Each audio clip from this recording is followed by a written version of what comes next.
Dalam nama Bapa dan Putra dan Roh Kudus. Amin. Bapak, Ibu, Saudara sekalian yang terkasih dalam Kristus, jumpa lagi dalam Mutiara Sabda yang pada hari ini diambil dari Injil Lukas bab 3 ayat 15 sampai dengan 22. Kamu akan dibaptis dengan Roh Kudus dan dengan api. Dalam Injil hari ini, Yohanes Pembaptis menjadi tokoh yang sangat dihormati oleh banyak orang. Mereka bahkan bertanya-tanya, apakah dia adalah Mesias yang dinantikan. Namun, Yohanes dengan rendah hati menegaskan bahwa ia hanyalah seorang utusan, bukan Sang Mesias. Ia berkata, "Aku membaptis kamu dengan air, tetapi Ia yang lebih berkuasa daripada aku akan datang. Ia akan membaptis kamu dengan Roh Kudus dan dengan api." Kemudian dalam ayat-ayat selanjutnya kita melihat Yesus sendiri datang untuk dibaptis oleh Yohanes. Ketika Yesus dibaptis, langit terbuka, Roh Kudus turun dalam rupa burung merpati dan suara Allah Bapa terdengar berkata, "Engkaulah anakku yang kukasihi, kepadamulah aku berkenan."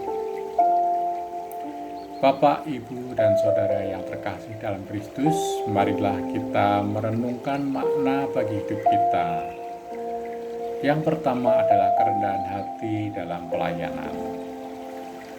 Yohanes menunjukkan teladan kerendahan hati yang luar biasa.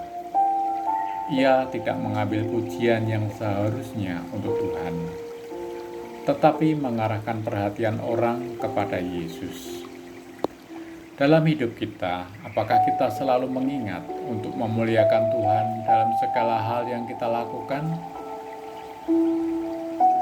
Bapak, Ibu, Saudara yang terkasih dalam Kristus, meski Yesus adalah anak Allah, Ia tetap taat dan merendahkan diri untuk dibaptis. Ini menunjukkan pentingnya ketaatan kepada kehendak Bapa.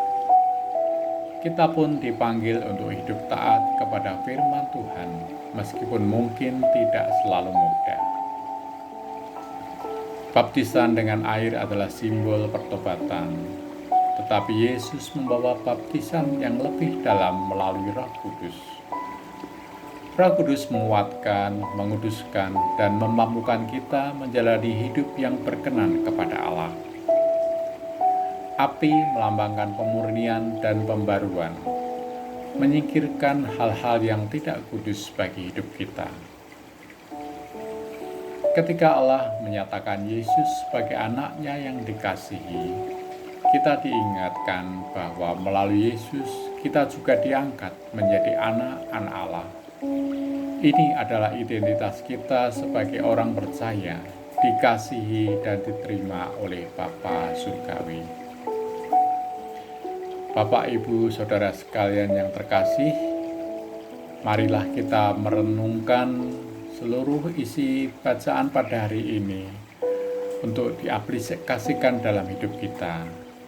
Apakah hidup kita sudah mengarahkan orang kepada Yesus, atau masih sering fokus pada diri sendiri? Marilah kita berdoa. Tuhan yang penuh kasih, terimalah kasih atas teladan Yesus dan Yohanes Pembaptis. Ajarlah kami untuk hidup rendah hati, taat, dan selalu mengandalkan Roh Kudus. Murnikanlah hati kami dengan api-Mu, agar kami layak menjadi anak-anak-Mu yang memuliakan nama-Mu. Amin. Dalam nama Bapa dan Putra dan Roh Kudus. Amin.